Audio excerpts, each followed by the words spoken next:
go in. Oops. We're supposed to go live, yes. But we have to, you know what we have to do, Chuck? What do we have to do? We have to play some nice music first so that our audience, as they walk in, they like to hear the kiffness. Ooh, I even like the name Kiffness. Oh.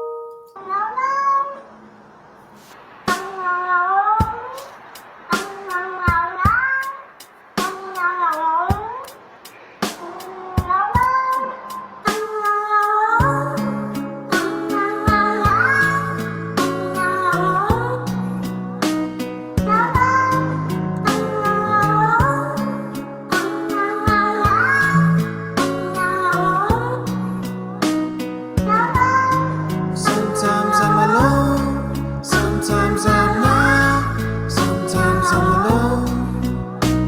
Alone. Sometimes I'm alone, sometimes I'm not, sometimes I'm alone.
Alone.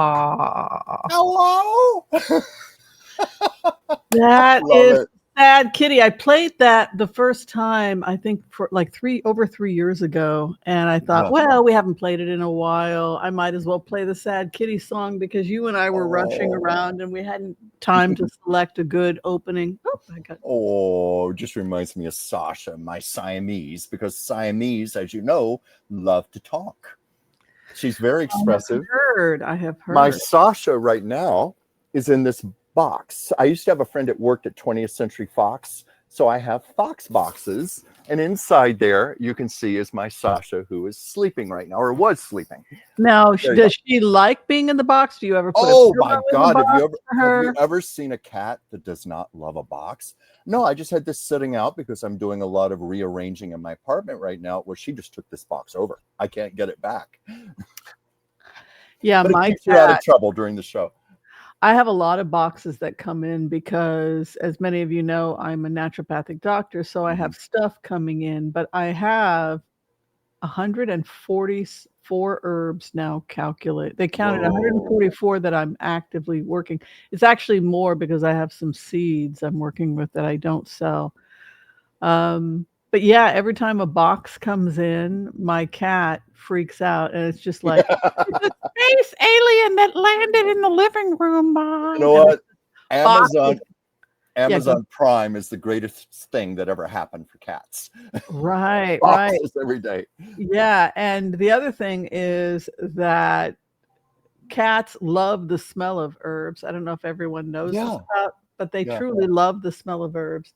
And when they've done research on cats, they really love the nervine. So you'll often get a good reaction with catnip, Oh, yes. lemon balm, chamomile, valerian root. So basically anything that is a nervine, cats love the smell. So Interesting. when the herbs come in, my cat will sniff them, and then she'll often make loud noises like, "Do you have any idea what the hell has come in here today?" Ah, particularly Kitty heaven, you know. yeah, Kitty Nirvana. when the valerian root comes in, she's like, "Oh my God, do you know what's inside here?" Because it's such a strong smell. Oh, I remember, because valerian is not a pleasant smell, at least to humans. I remember when we worked in the store, we sometimes would do displays of tea boxes and things. Valerian, you'd pass it and you'd want to sniff yourself because it smelled like bad body odor or like dirty tennis shoes. Yeah, that people often say that it smells like dirty tennis shoes. Dirty tennis shoes. So how have you been, my love? How has your day been holding up? My day's been holding up okay. I've been going through news events today and preparing for the show. I have a statement later from Harry Truman, but we'll get to that later. I worked on that a bit. And of course, I'm still on this big project to reorganize my closets and drawers and organize, donate things, throw things out. And in theory, it seems simple. It's been far more complex, but I'm making progress. And how has your day been, Whimsy? I don't know what I can say publicly, but I'm shopping around for patent lawyers for a potential lawsuit. Okay. So yeah, I got up at 4 a.m. just doing research on patent law, and I don't want to do this. I know nobody really. I never want to sue somebody, but I'm doing. That's what I'm up to. I know we have it's to do what we have to do. I know. I just don't want to do it. So listen, have you read the book yet? This is our book of the month, Atlantis. My cough is gone, so if I cough now, it's because I'm nervous. Because psychologically, I got over the cold like 3-4. That chronic cough I had from like that lingering cold, it went away. Yeah. But psychologically, yes, now I have this fear I'm going to start coughing. And sure. I understand. We both go through this. We've got several thousand people who watch us, and there are fears like I'm going to cough, I'm going to sneeze, or something worse. Yeah. Because anything I where had we a embarrass cough ourselves. that went on for a year, and it drove people crazy. And so every time now, when I get a cold, I'm like, oh my God, I hope it goes away. Anyway, so I'm fine. Anyway, but listen, this is our book of the month, Atlantis Falling, a novel by Adam Gabriel. What do you think? Well, so far, I'm not at the halfway point yet, but I'm getting through it. I'll tell you a little bit of irony. I spilled a big glass of water all over the book this morning and soaked the book thoroughly through. And I thought of the irony. Here it is, Atlantis, the waves, the ocean coming in. I couldn't help but think of the irony of it. But anyway, as you can see, my book has dried out. You have really made love to that book. I have what? You have made love to that book. Oh, yes. You can see all the dog ears and bent pages, and I've carried it around, and I've even given it a bath. Oh, dear. Yes. Well, let's go into it. Prince Andrew has been officially stripped of his titles, according to the BBC, and now just released by the ABC and several other news channels. It looks like King Charles has not only stripped Andrew of his prince title, but he has been removed as well. He's lived nearly rent-free near Windsor Castle is on. Britain's King Charles says he's now initiated a formal process to remove the style, titles, and honors of Prince Andrew. Of course, it comes in response to his relationship with sex trafficker Jeffrey Epstein. Buckingham Palace saying that Andrew will now go by the name of Andrew Mountbatten Windsor. For more, let's bring in our foreign correspondent Patrick Rebel, who's been...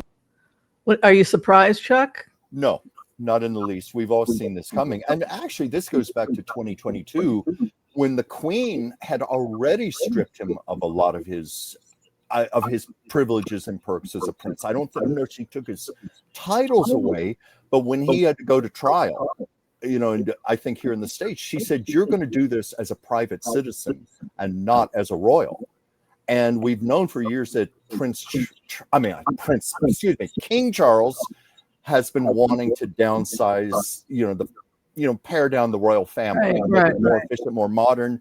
And we've known for a long time that former Prince Andrew was on that list of people to be cut. There's been a lot of animosity between the two brothers anyway. Oh my God. Yeah, and now with all of these scandals associated with Andrew, I mean, the royal family just wants to wash their hands of this. So yeah, I saw that. I think the news broke here around noon on the West Coast, which would make it at 8-9 o'clock over in Britain. I think apparently it was just announced. But yeah, he's even having his title of prince removed. And it was my understanding that was the one thing they couldn't take away, just because he's the biological son of a queen. But I guess they can take the title away. They can take everything away. And I think Charles is actually taking the formal steps with Parliament to formally remove everything. So it goes back to the remote views I've done on William, which is we settle our differences privately in this family. Yeah.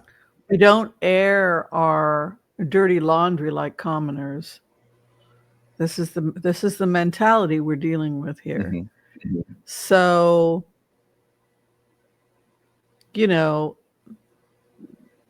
he probably doesn't see a difference between his brother and Andrew at this point, even though one is a pedophile and one just got married and left with his wife.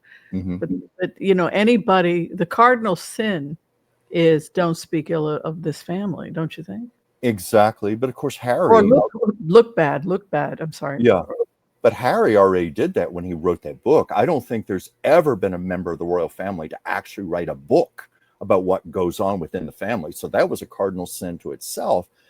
But yeah, this is a devastating scandal the royal family does not want to be associated with in any way, shape, or form.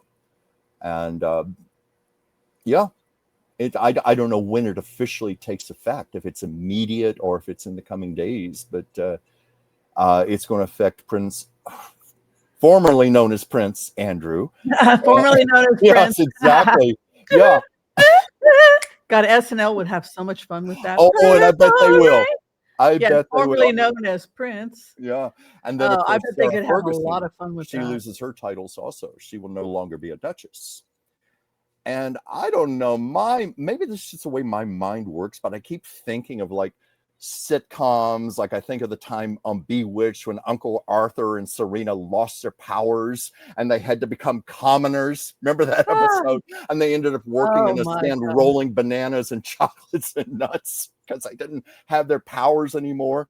Or I think of any situation where someone has a fall from grace, like someone who was very rich and they lose their fortune and they have to start all over again. There's all kinds of scenarios here. Now, I shouldn't be making light of it, but I can't help but think of that. Oh, yes. Wendy Byrne, he is getting kicked out of the Royal Lodge. That was announced today also. Definitely. He's been served his notice.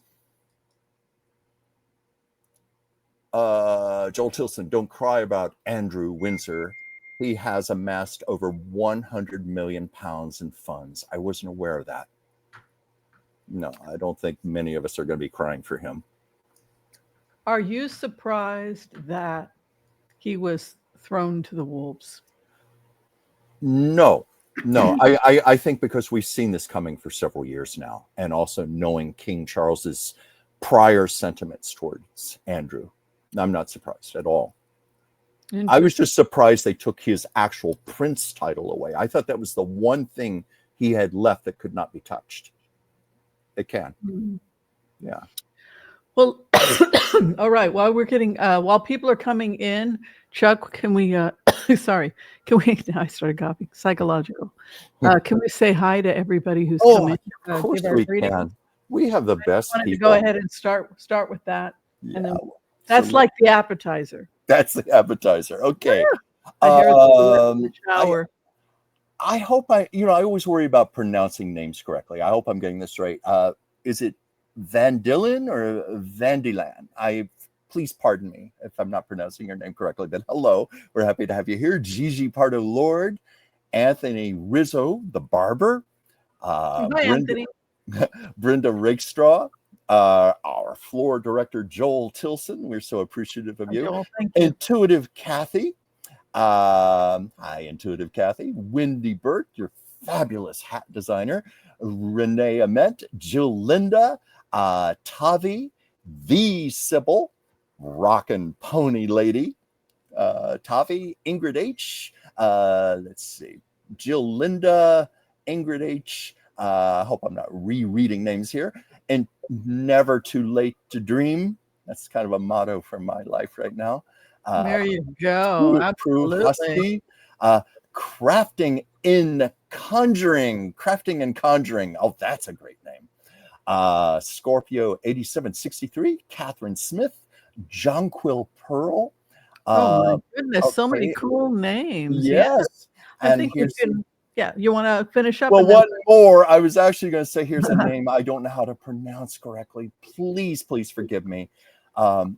Whimsy, do you know how to pronounce that?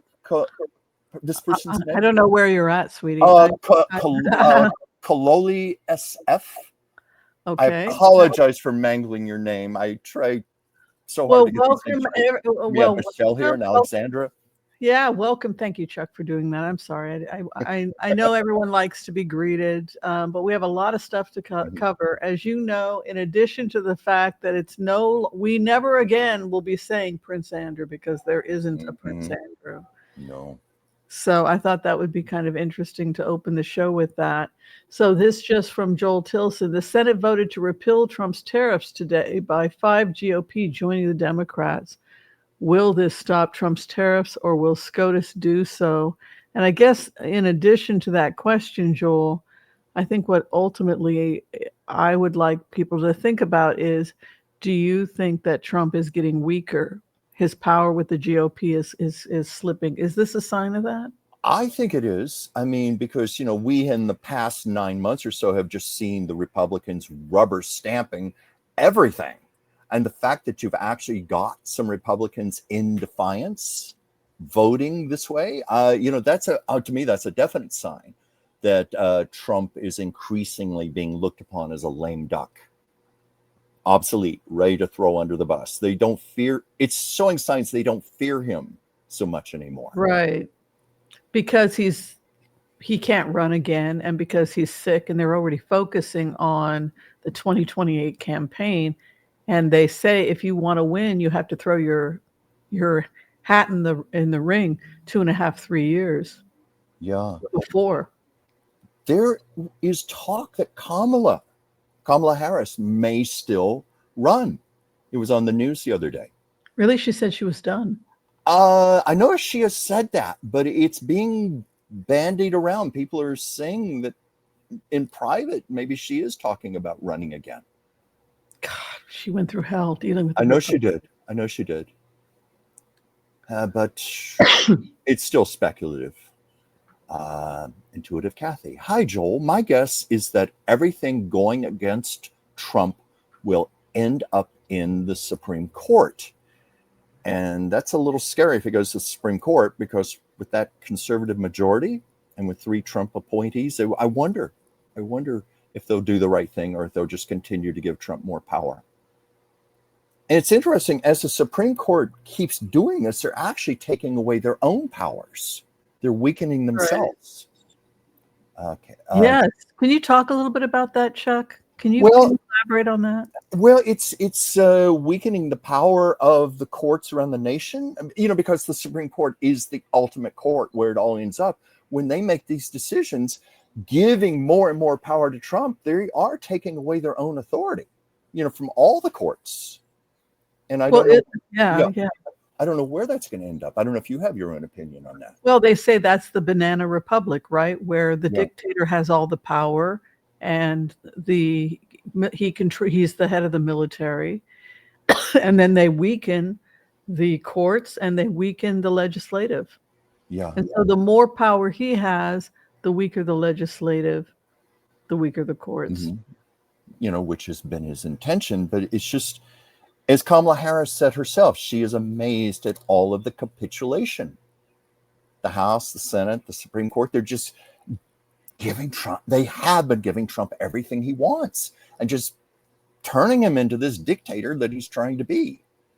And obviously it can't be supported. You know, I think back to that message from Eleanor Roosevelt I read on here, you know, that I channeled like 2 weeks ago, where she was talking about this. She said the very nature of I'm paraphrasing my own channeling here, but she said the very nature of a dictator is that they feel they are superior to all of us. And she was making the point that nobody is superior. We are all equals.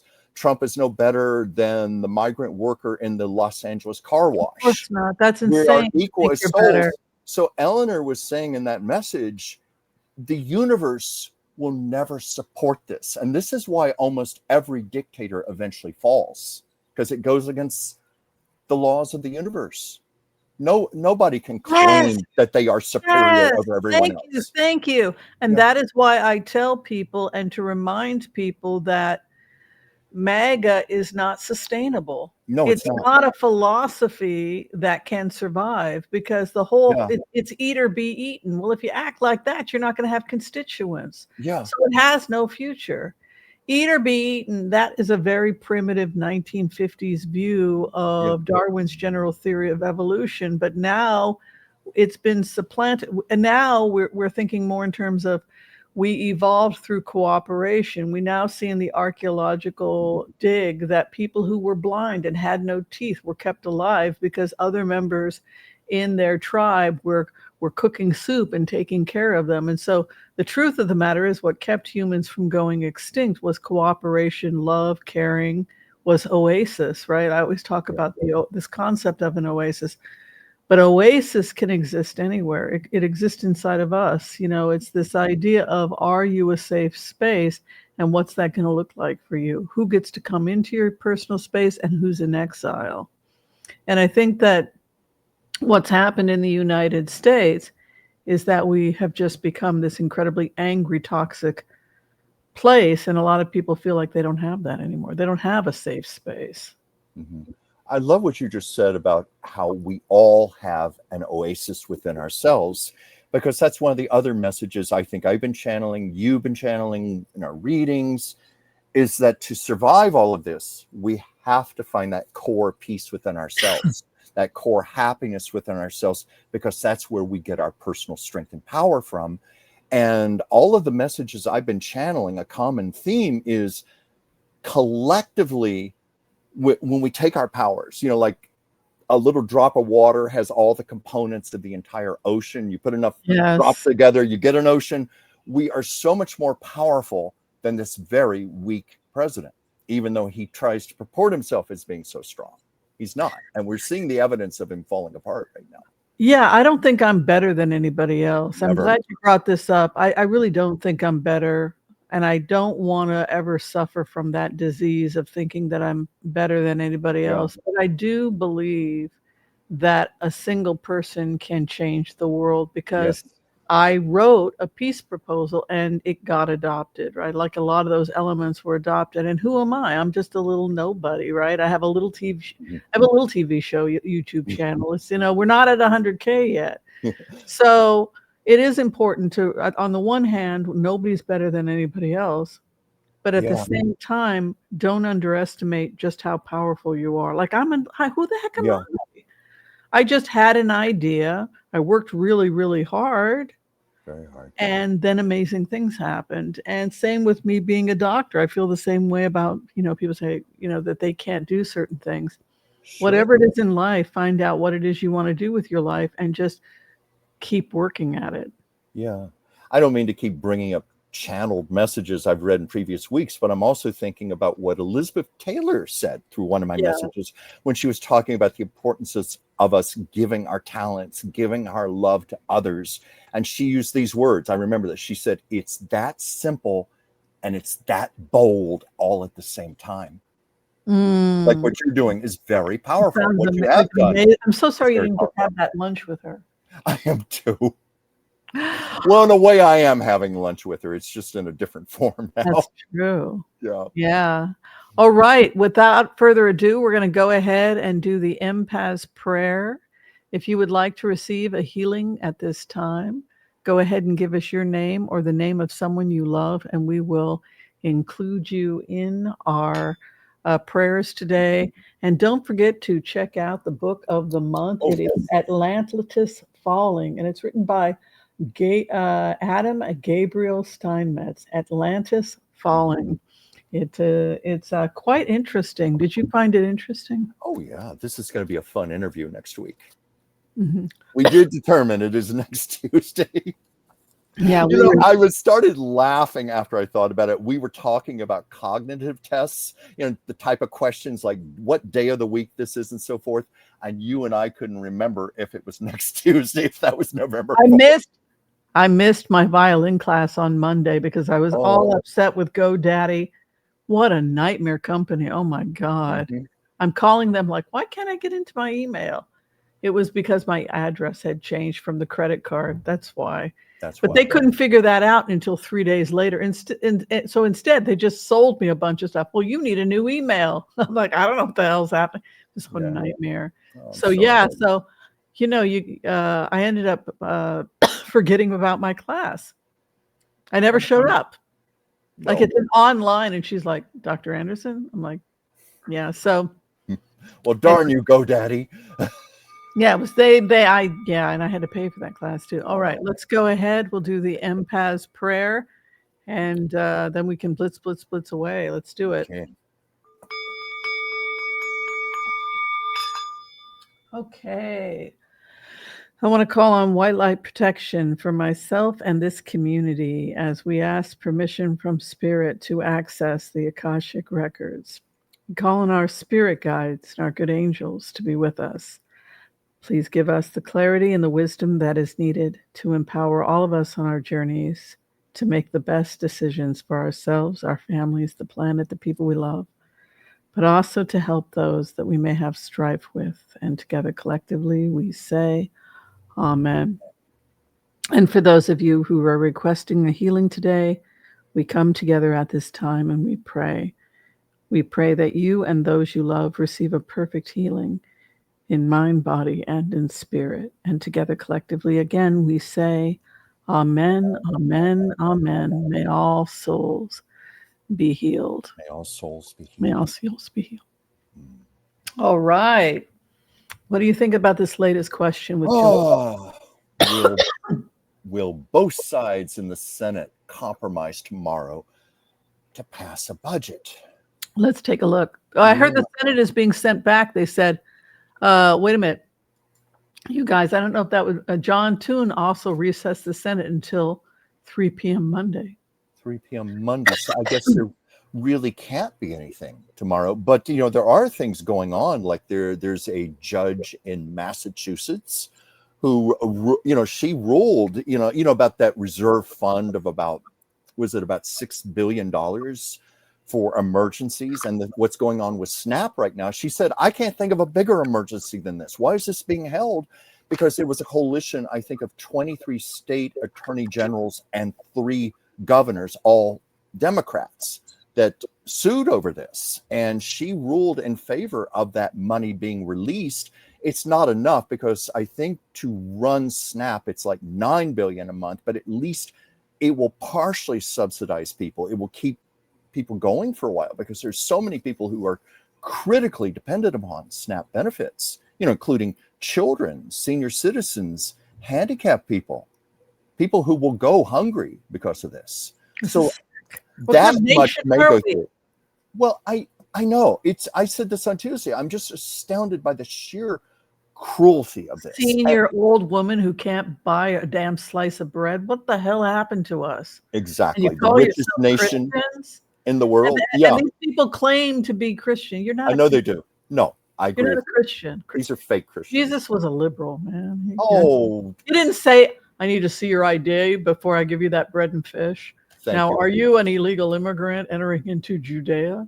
Some of these fundamentalist Christians, I've often thought, what if Jesus actually showed up at their door? You have this long-haired man with dark skin, and he's wearing a sheet, and he's barefoot and sandals. They'd be calling Homeland Security. They'd be calling ICE, in all probability, if Jesus showed up at their door. That's right. Yeah. Trump apparently is talking about testing nuclear weapons again for the first time in 40 years. I saw that today, and there's some alarm about it. And again, it goes back to things like, here's this man in mental decline with the nuclear codes. It's scary as hell. But yeah, he did. He directed the Pentagon to resume testing of nuclear weapons. Now, in my notes I had from the news, it was after a 33-year moratorium. And the order came ahead of his meeting with the Chinese president. Am I pronouncing this right? Xi Jinping. Yeah. Xi Jinping. Okay. And it has already drawn international condemnation, and critics are warning it could set off a whole new arms race.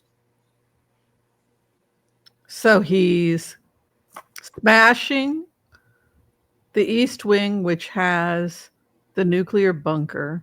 Mm-hmm. And he's talking about nuclear testing. Do you think he wants the nuclear bunker to be fixed and modernized? Oh, definitely.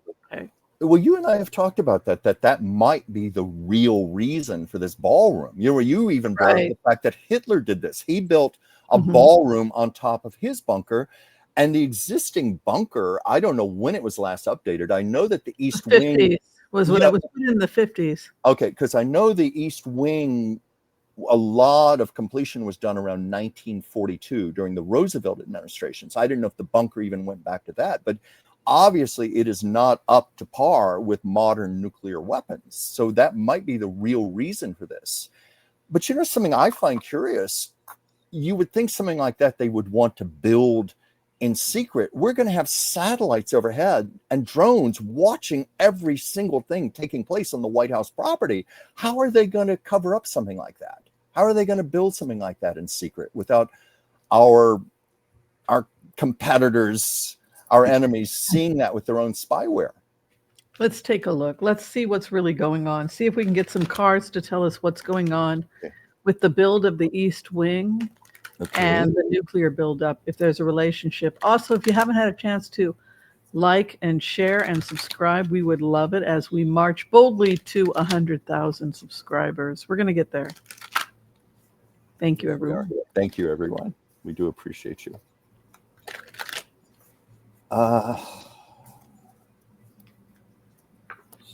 Getting anything here. I feel like your cards are going to be far more specific, but two cards that came out, this is definitely around survival, which of course is what a nuclear bunker would be. But we are going to learn the truth about this. There's no way they can hide this, But for one thing, what Donald Trump, it was planned to tear down the East Wing, but the way Trump did it so impetuously, there was no way to plan it out properly, to cover up things like this, to do this in the proper increments. You and I even discussed, were the artifacts, the artwork and things saved, and you in your remote viewing showed that it was just moved to the archives, but it was noted that nobody saw any moving vans outside. No, it doesn't have to, because you have multiple levels, and then you have a storage area, which I told you about, which is directly under the main floor, and I think it's opposite the kitchens, if I'm not mistaken, just based on the remote viewing I've done. Yeah, but it was done impetuously and haphazardly. Right. There's no question about that. I think it would have been done far more carefully. But yeah, I think a lot of truth is going to come out. I wish I had something more specific here in the cards, but I can that's all they want to say. I unfolded a lot. I can show you. I knew I could count on you, Whimsy. Well, the first is that there was an investigation that happened with the Pentagon regarding the bunker that was happening and maintenance of the bunker, and the fact that they had to do a rebuild. I'm not so sure that originally they thought they would have to smash the East Wing, but there was evidence. This is a blueprint on real estate.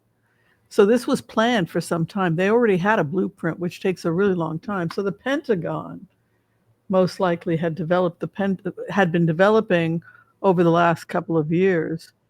Mm-hmm. That you've got that. Do you think it could have been longer than 2 years even?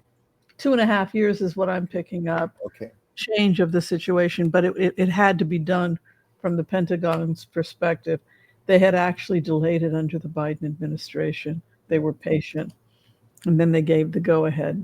It was a security issue for the bunker, and it had to be done. It was planned a couple of years ago. That's what I keep sensing. What has been there is too archaic right now. Well, that's the other thing, is that, if it was planned 2.5 years ago, did they plan for it to look like this, where somebody was literally smashing through half the freaking? I need to get some water, but yeah. So why don't you go ahead and say hi to people? I've been drinking this, and it tastes like my cat's whiskers. She drinks my water. So yeah, just if you can say hi to people. Just okay. 1 minute. I got to get some fresh water. It's okay here. I'd see. I think I already said crafting and conjuring here. Sally Joe, Sugar Baby's mama, Anita K, Renee Annette, Josh, Dennis Tucker, Jay. Let's see here. I'm trying to find some other names here that I have not read already. But Paperback Writer. Hey there. I always like your name. Let's see here. Forgive me. Barbara Craig, Clarence Fields. Butterflies are free. These are great names. Carrie G. We have a lot of good friends here with us. All right. No cat whiskers this time. Well, I'm relieved to hear that, Whimsy. No cat whiskers this time. Okay. Yeah. So my cards basically said that 2.5 years ago, from what we could ascertain, the Pentagon had come to the conclusion that the bunker had to be redone, and that, well, it has to get done. We've delayed it. We have to do it. So it was planned 2.5 years ago. Three of Pentacles is a blueprint. And when I went in, when you meditate on a card using remote viewing, which is something we're going to talk about, we start class next Sunday, 5 p.m. This Sunday, not 5 p.m. But what you do is you get yourself relaxed, and you just gaze and ask the question as you gaze at the card. And if you're in a centered place, sometimes you'll start to have visions. That's how I use remote viewing. So when I gaze at the Three of Pentacles, I saw, that's real estate. And then I found myself in the Pentagon, and they were saying, well, it's got to be done. So this was delayed. So you're right. If they built it in 1958, and then they've periodically gone down and checked for maintenance, they probably, it has to get done. It was something like that. Yeah. I'm even thinking the immense size of the ballroom, because isn't the ballroom going to be like 2.5 times the size of the White House itself? Maybe that's to cover a very, very large bunker. That's part of it, but also it's not a bad idea to do that, because when you have major events like egg rolls and those sorts of things where some of the public is brought in, you do need bigger spaces. So it's not his ballroom. It's really the people's ballroom. And there are certain events where we had so much overflow in the past where they would have the events on the lawn. So it was always historically a problem. Y'all know that, right? So as a result, they've often had, and certain things that couldn't happen outside. It's brutally cold, January 20th, but I've been there in the winter. I grew up in Virginia. I used to go to Washington, D.C. Hotter than hell in the summer, very humid, and freezing in the wintertime. I don't think it was always done outside. I think that it had to do more with a desire of the people to see it. But God, it's so cold out in such bad weather. And I know people that have worked for, the government, and they've been invited to go to the egg roll with their kids or certain things like that. And it's like thousands and thousands. You think you're so special, and then you show up and there are all these other people. But Yeah. yeah, so I think that they needed a venue like that. Yeah. I think it's the optics. I think it would have happened whether he was there, based on what I can gather. It's the optics, and it's the fact that he keeps talking about nuclear weapons that has people nervous. Yeah, and justifiably so. I'm thinking also one of the reasons for building a much larger bunker, maybe they intend it for the full House and Senate, the Supreme Court, the president. They want to be able to get everybody in one place in a nuclear bunker. Yeah, it reminds me of the few times that I've been in remote viewing. I've been to Buckingham Palace maybe 3-4 times, and I don't know why I can get in, and I don't know why this keeps happening, but once I entered through the back, through the gardens, and I floated up into the ballroom, and it was a massive ballroom, and there was an event going on, and it was the graduating high school that Queen Elizabeth was a patron of. And they were graduating, and there was a like a whistle that said you can come into the ballroom. And there were these girls standing there in nice dresses, and they were standing and they were sipping tea and having a cookie. And in the remote, I saw, oh, we're not allowed to sit. This is only a 20-30 minute thing we do. And we do it every year because the Queen is the patron of our high school. And so they show up and they get to wear their pretty gowns and they get to pose with friends for half an hour. And then the whistle blows. And then that's it, honey. You got to go. You can't stay in the ballroom because the ballroom is being, other groups need to come and use it. But that was really cool. And I floated around the round ballroom, and I saw all the girls standing and sipping their tea. And wow, we're in Buckingham Palace. And then the dreaded whistle goes, okay, now we have to, thanks for coming. You got to go now. So I learned a lot from that remote by floating up and finding myself in the middle of this thing, because first off, the time difference is fantastic if you're a remote viewer and you're doing astral projection work, because it's an 8-hour time difference. So it might have been, and I always remote view like an hour or two before I wake up. So it must have been like 5, 6, 7 in the morning. So it was like an afternoon tea in London. So I just popped out in the middle of an afternoon tea in the ballroom of Buckingham Palace. And I wound up like, oh, what the hell's happening? Who are all these girls? Oh, y'all, we're nice. We're graduating. Oh, congratulations. Where do you go to school? We go to such and such school. Oh, that's really cool. Yeah, the Queen's a patron of our school. We get to come here every year, the graduating class. Like, I got to hear the whole story. So when I hear this story about the ballroom, I think about that ballroom, and it will probably be leased for situations like that, I would think. The graduating classes and the various different people that will want to come there and experience it. It's the fact that he's doing it. That's the issue we have. You had tea at Buckingham Palace in the ballroom, and I bet it didn't taste like cat whiskers. Well, it was, excuse me, it was people very posh pouring the tea, and then you got to stand there and you had a biscuit and you got to talk with your friends and wow, and see the beauty of the room. And maybe you had 30 minutes to have the experience. And then there was as an announcement that please exit through such and such. We're like, well, that was your experience. And then maybe after that, you go to the gardens and you get to pose with pictures. And the whole process probably takes no matter more than an hour. It's very organized. That's what I saw. When you're dealing with the Queen, I'm sure everything is done to the last little letter in detail. It's all planned out. The other thing, yeah, go ahead. I didn't mean to interrupt you. I was just going to say, I read the other day that she planned her own funeral 30 years prior to her death because she was so detail oriented. I'm sorry to interrupt you. Yeah, it was like that. Only the other thing that happened in the remote when I was floating around was I was thinking, when's the Queen coming? When's the Queen coming? And then someone said, the higher self you connect with, said, oh, the Queen's not coming. She never comes. So they rent. Yeah. So they go and they get to have this experience, but the queen is in her private apartments. She's not going down into the ballroom. She might come out and hear her and then go back into her apartments, but she's not going to go be a part of that.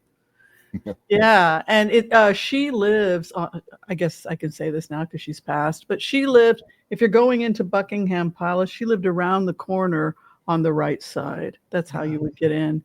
And and the ballroom is below her on that same side. And and the queen had an adjoining apartment with around on the other side with the prince. So I was able to see all of that and the private hall.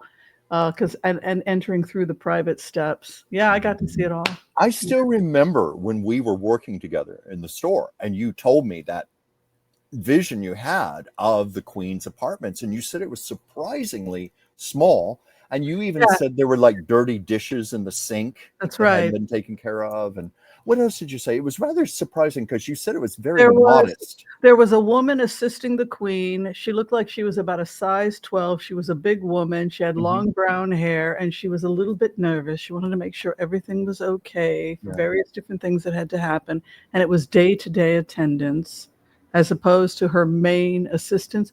There was a woman there she did little things like cleaning up, boiling an egg, 3-minute egg. That was, what I saw was a 3-minute egg. I saw the cleanup of a breakfast, a simple breakfast, which was probably prepared by that woman or that's the other thing. I don't think that she brought breakfast up. I think it's made right there in the kitchens from what I saw. So, well, what I have read who were people who were in Queen Elizabeth's private circle of friends, they said that she was actually a very simple woman.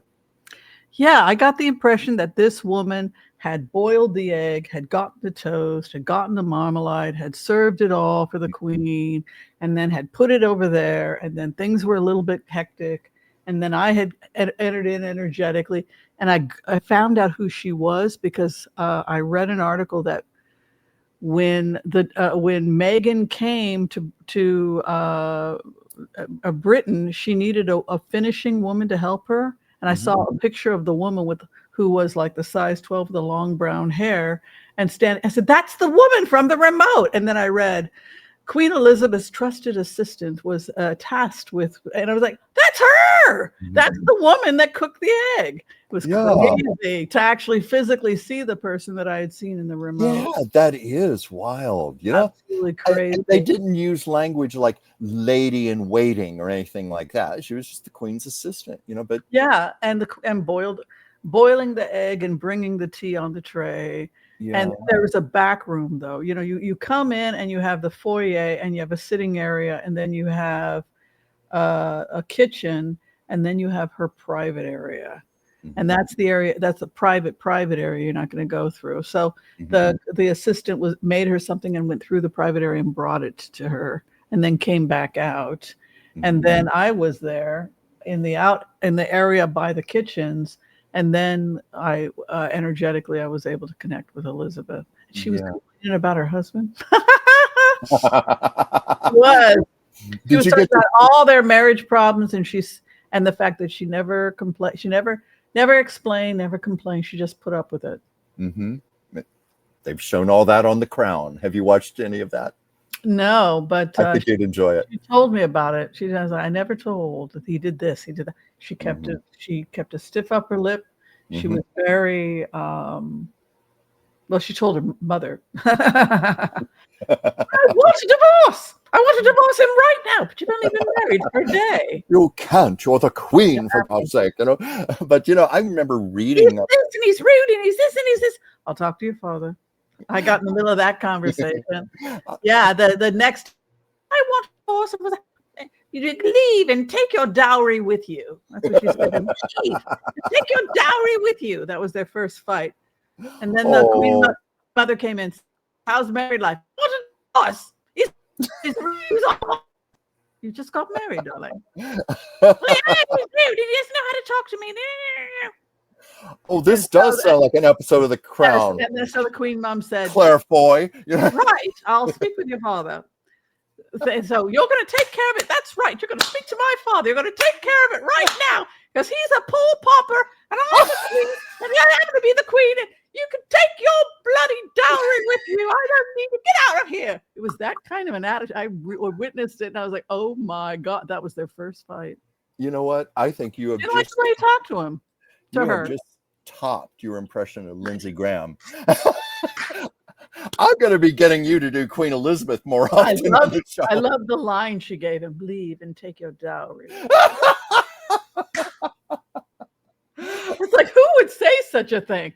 Like when I heard that, I was like, "Oh my, he had a dowry." Well, that's like, there was a story. It's a famous story where the Queen and the Queen Mother were having a little argument, and the Queen Mother said, "Who do you think you are talking to me like that?"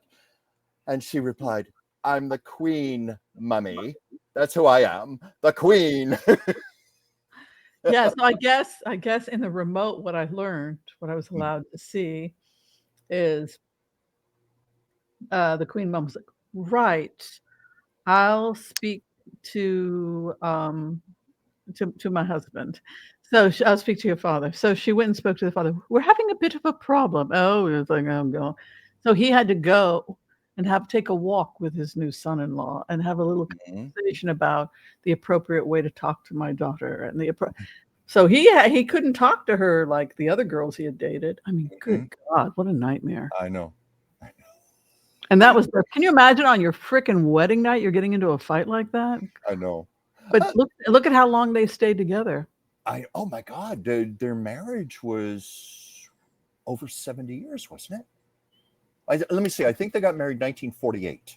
So how many years were they married? I getting close to 75, I think. I'm on a naturopathic diet, an anti-inflammatory diet. Yeah. And I do use a little bit of foundation, but the main thing is that I don't eat junk food. I'm pretty health conscious. Yeah. You look great. Occasionally a burger. Occasionally I'll go have a burger with Chuck, but I can attest to that. once every 6 months we used to break down and go get a burger. Oh, we were bad. We were bad. What was your favorite? Was it Astro Burger? That's Astro right. Burger on Santa Monica Boulevard. And I don't know if you know the story, but the night Hilary Swank won her second Oscar, she left the Oscar party and went to Astro Burger. Burgers are so good there. Yeah, she went to Astro Burger in her evening gown with her Oscar in her hand and went there for burgers and fries. And she's a vegan, so she ended up getting their this vegan was like burger. 10, 15 years ago. No, she got their veg. She was the one that that's where she promoted their veggie burger. Okay. So she was like wolfing down this vegan burger and fries, and was like, because and so after that, everybody wanted the sales for the vegan fry at Astro vegan burger. Yeah. Was through the roof. Well, they even put a big picture over the table. You and I sat at that table of her chowing down on her burger with her Oscar on the table. It looks so damn good. I used to go there and order the vegan burger just because the Hilary Swank is what they started calling it. Yeah, but I don't think we got the vegan burgers, did we? We were bad. No, I have gotten after that picture of her just wolfing them down. I'm like, man, she's making that vegan burger look good. So then they were like, a Hilary Swank. I'll try to take the Hilary Swank. Yeah. I remember that night because I was across the street at Morton's restaurant where one of the Oscar parties was taking place. Hillary was so sweet. She walked over to us and let us hold her Oscar. She passed it around. So I held Hillary's Oscar that night. Oh, She was just so adorable. Tiny little woman. I was surprised how little she was. And she was just jumping up and down and so excited and happy. Wow. Okay, from Web Shiva. Rumor is that another girl is about to come forward, so the Windsors are trying to get ahead of the story. I certainly wouldn't doubt that. Power is being a powerful man, being a man or a woman in a position of power, it comes with big responsibilities, Sure. whether you're a king or you're a president. It's to do what is morally and ethically right when you don't have to must be very difficult. I'm certain of that. I think of like the great presidents and the people we've had in power here in the United States, and you wonder like how much is just public advertising and what was really going on privately. Oh yeah, that's a good point. because Yeah. biographies, historical accounts have been notorious for embellishment. Going back to George Washington, I never told a lie. Right. I think he chopped that chair. And Truman was more a ladies' man than they let on to, too, because Yeah, you told according me something I didn't know. yeah, Gloria Swanson supposedly had a love affair with him, which I think is, to each I his find own. that fascinating because she Roll I over, this is your president. That was because what she claimed. Yeah. I know in her autobiography she talked about how she had a long affair with Joe Kennedy, John Kennedy's father. Right. When he was a movie producer. In fact, that you've seen Sunset Boulevard, haven't you? Of course. Yeah, well, that scene where they're showing the silent movie on the screen in the living room, and Max is the projectionist. Well, that was from a film called Queen Kelly, and Joe Kennedy was the producer of that film, and it was a massive flop. It just went way, way over budget, and it's probably more famous because it was used in Sunset Boulevard. But she had an affair with Joe Kennedy for a long, long time. I remember when Gloria Swanson was interviewed, when her autobiography came out, and she said the Kennedy family actually wanted her to write a page in like the family book or something, reminiscences. And she said, what was I going to say? What was I going to say? I was screwing the patriarch of the family, so she politely declined. Well, supposedly she was away on holiday and she stayed with the Trumans, and she was staying at at the guest house, and she was awakened by the president, who slipped into her bed and announced that to wake up, that scoot over, it's your president. I don't think Bess would have been too happy about that. I don't. Or maybe Yeah, she just knew. Maybe she just knew. that's what I'm saying. You never know. So, talk to us about Truman. What do you think? Harry Truman. Yeah, because you've given me this wonderful assignment to channel a celebrity every Thursday. And I thank you for that because you've helped me to step up my game quite a bit. You were the one who actually encouraged me to do this in the first place. I mentioned a few months ago, this used to scare the hell out of me, coming on here saying I am a medium, I channel celebrities, but the response has been so overwhelmingly positive from all of you, and I'm very grateful for that. But someone said, why are you channeling so many women? I don't know, maybe it's because I just connect with feminine energy very well, but I was determined, okay, I'm going to find a man today. And I just started sitting, pondering who could I channel? And I thought about, now, which president would be the antithesis of Donald Trump? And I immediately thought Harry Truman. I thought, can I tune into him? So I just spent some time, like I usually do, meditating. I have my pen, my journal. Sometimes I take my iPad and I type if they're talking too fast because I can't write fast enough. And Harry did come through. I feel it's authentic. I spent a little time with this because he's someone I've never channeled before. I had to edit it down a little because sometimes, I don't know if you get this, Whimsy, when you're trying to channel, it's almost like a radio signal. Yes. To try to pick it up, and I could feel it like coming in and out. And then sometimes I thought, now how much is this just unnecessary, superfluous rambling? But I feel, because I tested this, and I feel in my heart of hearts it is authentic from Harry Truman. And it was interesting because he was speaking to me sometimes in shorthand. This is what Lucy, when I channeled Lucille Ball a few weeks ago, she, when I was talking about how she was a victim of the McCarthy era. And she was saying, look, you already know the history, so I don't need to talk about all this. You fill in the blanks, the historical context. Harry Truman was basically saying, okay, some of the quotes already that have been attributed to me. Fill in the blanks. You have my blessing here. So I'm going to note where it's not my channeling, and this is just plain history. Like give them hell, Harry. That's an example. The buck stops here. Obviously, I did not channel that. That's just history. But from Harry Truman, okay, let me pull this up here. My iPad, I almost lost it. Well, he began with, it's not happenstance that people would say of me. Give them hell, Harry. So he wanted that included. And then he said, I always respected the honor and the dignity of the office of the presidency of the United States of America. I adamantly refused any and all offers to ever profit from the presidency in all of my years of retirement and as a private citizen. Now, here's a quote that's in all the history books, but he wanted me to use this for context's sake. He said, remind people that I said, show me a politician that got rich while in office, and I will show you a crook. Okay, and then it goes back to the channeling. Holding to this stance, in my opinion, was sacrosanct. I was thrust into and later legitimately elected by the American people to protect their highest and best interests.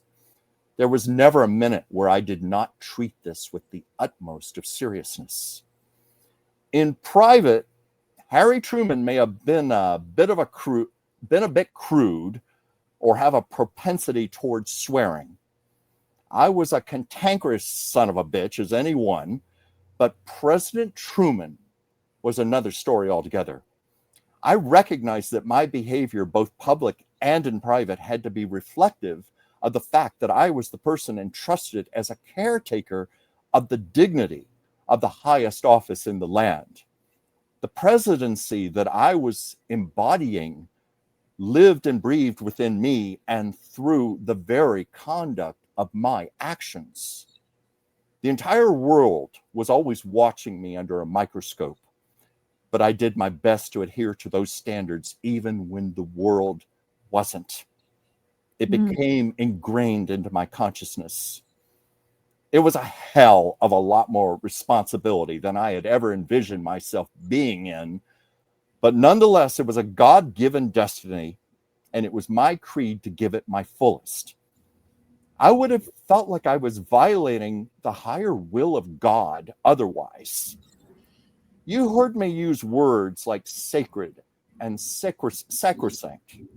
Well, those words became my moment-to-moment mantras when I was in office. It was never once about the glorification of Harry Truman. The thought of that was repugnant to me. My very word, my every action was directed toward upholding the presidency. I was its caretaker. The rare times I allowed my personal self to come in, such as the time I felt compelled to write a scathing letter to a man who gave my daughter a bad review. I don't know if a little side note, his daughter tried to have an opera career, and this critic gave her a horrible review. Harry Truman was furious and wrote a letter to that critic. But anyway, that's what he's referring to.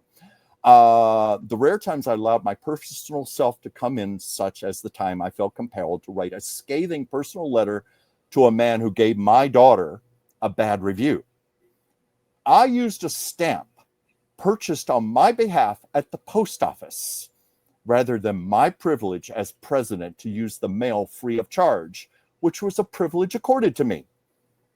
This was not a letter from this was not a letter from President Truman. It was a personal letter from Harry Truman of Independence, Missouri. I was not about to even allow the cost of a 3-cent postage stamp be put upon the American people and their tax dollars for my personal use. This was my moral compass. It is out of respect of all of you listening that I do not wish to dismay or disappoint. I will strive not to swear, but that asshole currently holding office is deeply repugnant to my sensibility. He is the antithesis of what I stood for and believed in. It breaks my heart, but it does not destroy my heart, for I still hold to optimism. This is currently an American tragedy, and much has been decimated. Much will likely never be recovered. But I believe that you all will rebuild from the ruins. A sledgehammer has been taken to the White House itself. But please remember, the White House was once burned to the ground in 1812 and had to be rebuilt from the ground up. When I was president, the White House infrastructure was groaning and sagging. From sheer age and poor construction, it was on the verge of collapsing at any moment. Some said that the White House was only being held together by nothing but sheer faith and familiarity. My family had to move to Blair House to live. The entire White House had to be taken apart like a jigsaw puzzle, completely gutted out from top to bottom, and then meticulously rebuilt from scratch. Only the outer walls were left intact so that the American people could still be reassured that the White House was still standing, even if it's nothing more than a well-intentioned historical facade and an empty shell. And this happened under my own watch. It was like our flag was still standing. While the facade remained to give comfort and reassurance and a connection to the past for the American people, great modernization and innovations were conducted behind all of this. It was being rebuilt and solidly reinforced for future generations. Experts insisted that the entire building needed to be torn down, but we refused.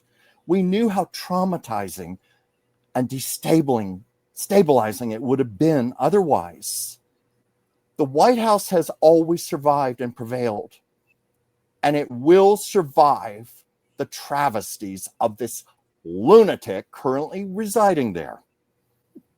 This is one of the reasons it serves as a metaphor for a situation that presently looks distressing and hopeless. Well, we will pull ourselves up from the rubble and ruins of the moment. We always have. I feel the same way about the presidency, the American government, and most critically, our precious democracy. They will be rebuilt and structurally reinforced. Ultimately, as we found with the White House rebuild from the inside out, it was something that was essential and intrinsic to its long-term survival. We built it better and stronger, and we built it to last. Otherwise, in time, it would have imploded upon its own self. There was no other way. And then he concluded with, our nation will also be more structurally sound, and it will last. Oh, That's what I got from Harry Truman. What do you think? I think that it's a terrifying time to be alive, particularly, if you're a woman, because this thing has taken hold, this psychotic male on steroids has taken over the world. And women's rights are slipping here in the United States, and human rights are slipping. Israel now, Israel started off as a democratic socialist country, communist, they were communists and socialists that were building the kibbutz, the commune, comrade, we're all together and one for all. It was going to be this great utopia, and we're going to build this Shangri-La. And slowly the kibbutz died, and the people's movement died, and these right-wing nut jobs showed up. And women now, out of 142 countries in Israel is now 88. Yeah. Be one of the 88. We were said that the other day on the show. Yeah, women were fought in the war of in the 6-Day War. We fought in the War of Independence. Yes. We fought alongside our male comrades, and it was all, as the kibbutz, everybody was equal. Nobody had more money than anybody else. We were simple people. We had our t-shirts and blue jeans and our oranges, and it was like, and integration probably would have happened. Palestinians and Jews, we all would have eventually just lived on the kibbutz. It was evolving in that direction. And instead, now we have these right-wing nut jobs. So the same thing that's happening in the United States is happening in Israel, is happening all over. And it makes me fear for my rights and the rights of everybody else. Well, I keep feeling that feminine energy is moving in, and male energy is becoming obsolete, and it's slowly leaving. It's just that male energy is kicking and screaming and rebelling.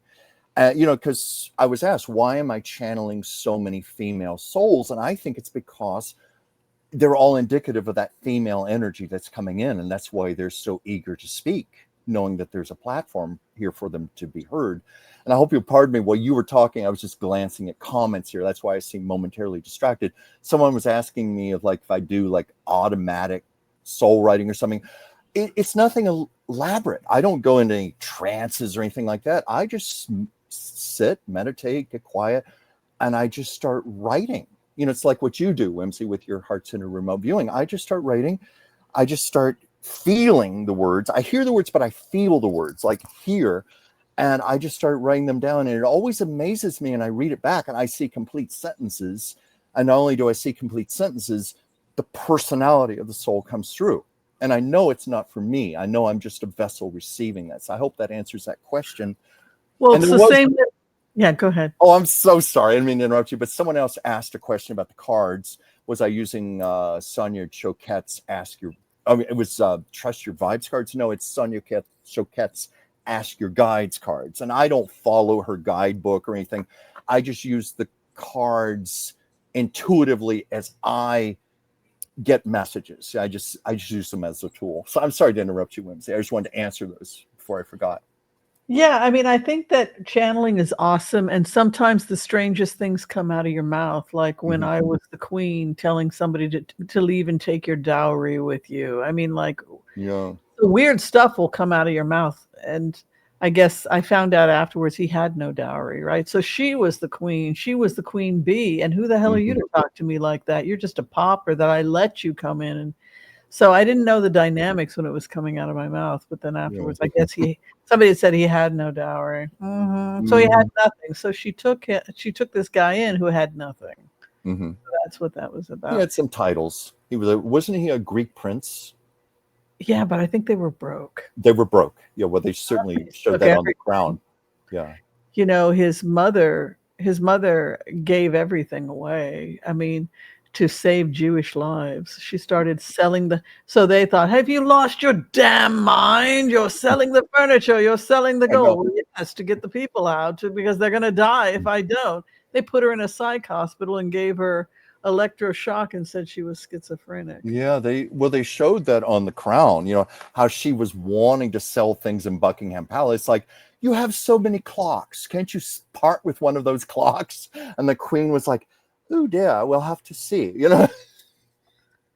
Right. What a special woman she was. Yeah. Yeah. Yeah. Well, did you have fun today, my love? I had a great time. You mean we're already done? It's already 6:14. This goes by so fast. I know it does. I don't see any more questions though. Oh, wait, we have one here. Did Truman meet the ETs after the Roswell crash?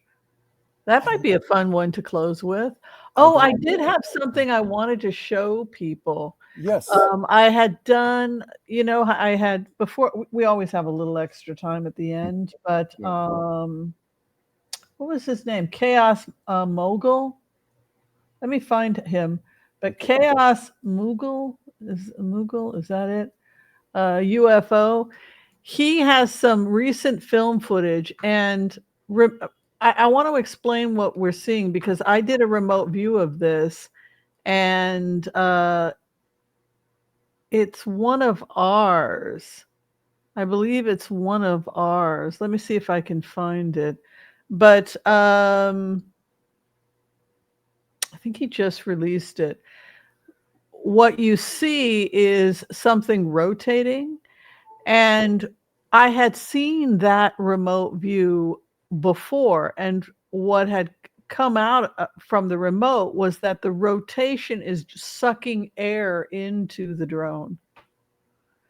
And so the movement of the movement that you're going to see the thing twisting, it draws the okay, let me see if I hold on. So let me show it to you. I've got it here. That rotation you're seeing is causing air to be sucked into the drone, and that's actually one of ours. And I know because I did the technology.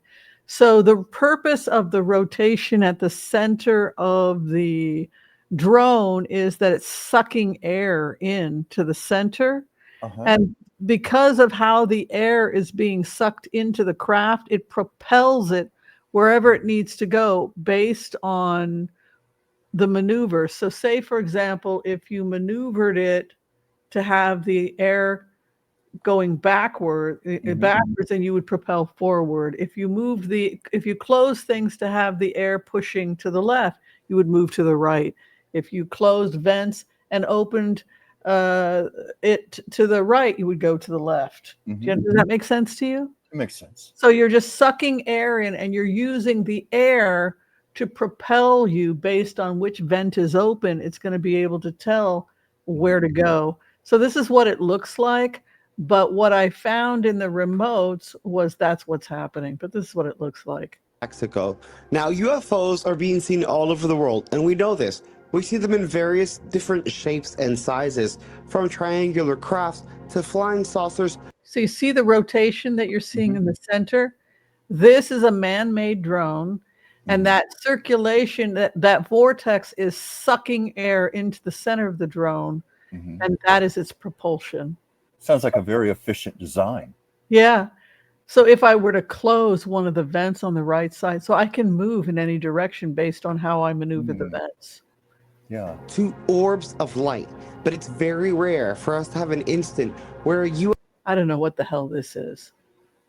I'll be honest with you. I have no idea. It looks to be, but that doesn't seem to be one of ours. UFO actually lands, let alone let a non-human biological entity arise from the craft itself. The last time, again, was in the Las Vegas UFO incident when Angel and his family heard the UFO crash in the backyard, heard the footsteps on the roof, then went to the backyard and saw these alien entities. And of course, the family were armed, had guns, and they were ready because they were scared as hell. Because could you imagine? Yes, some of these I genuinely don't know what they are, but I just wanted to show you that one that it's one of ours. I can identify it because when I went in, I saw the propeller and that it was sucking the air in and causing it to go this way. And then they would close one vent and open it this way, and the propeller would cause it to go this way and then down and up. And I thought, wow, that's really ingenious. Yeah, it is. I had delivered that remote a couple of years ago, and now he had that film footage. I'm like, oh, I can show people the drone that I saw where it was a disc and then it had that section. Yeah. Did you just intuitively know it was ours, or did you see like an American flag or something on there that indicated it was ours? No, I remote viewed it and I went into the center and I felt like air was getting sucked in like a vortex through the center. And then the air in the center that was being drawn in was being used as to act in propulsion. That's quite ingenious. I think drones, by their very nature, they're extremely lightweight anyway. So they're probably very efficient as far as needing any kind of fuel.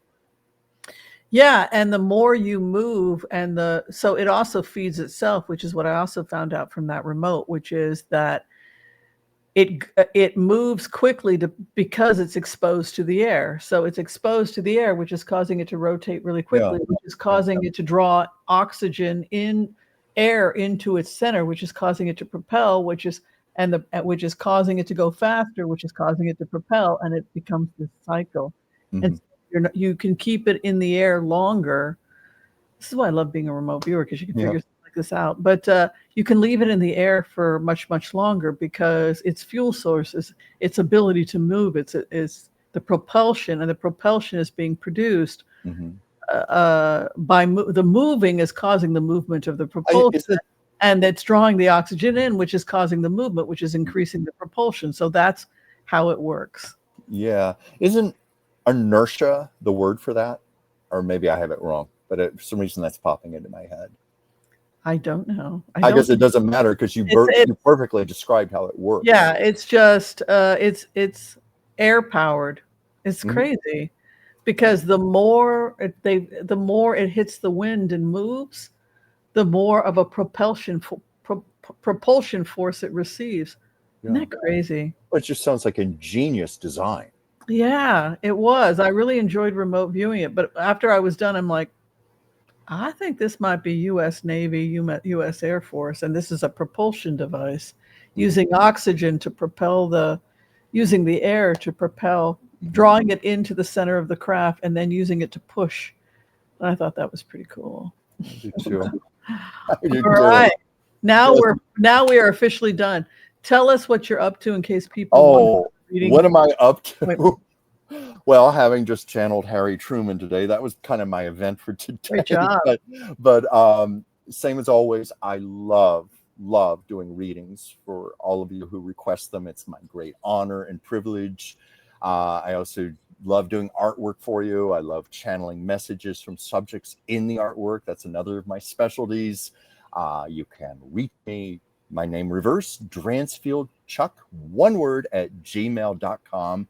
I also have my little channel, Chuck's Captivating Chronicles, a little show on Mondays, Chuck's Captivating Chat, where I mostly just talk about light stuff like history of old Hollywood. I take a lot of my knowledge about I Love Lucy from a book I once worked on, talk about that, and have a lot of fun.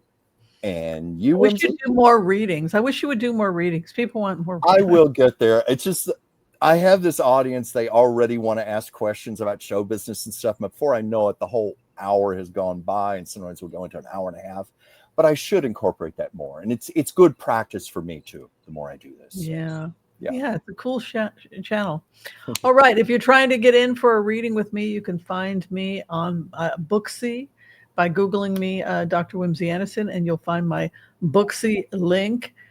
And I think that's all we have for you. All right. Again, don't forget to check out the book. It is our book of the month. And of course, Adam Gabriel Steinmetz will be in our studio 6 p.m. next week. Tuesday, election day. Oh, is it election day? Yeah. Do you know we have only one thing on the ballot here in California? I've never seen this before. One thing. We're voting on Proposition 50, for the redistricting. And I know how you're going to vote. Mm-hmm. Yes. All right. Easy vote to cast. That's right. Be kind to all so that all will be kind to you too. God bless. Peace out. We'll see you all next time. Thank you all. next Don't Tuesday. forget to like and subscribe. Please. Thank you. Thank you very much. Love you. Bye-bye. Thank you. Bye. Thank you. Love you.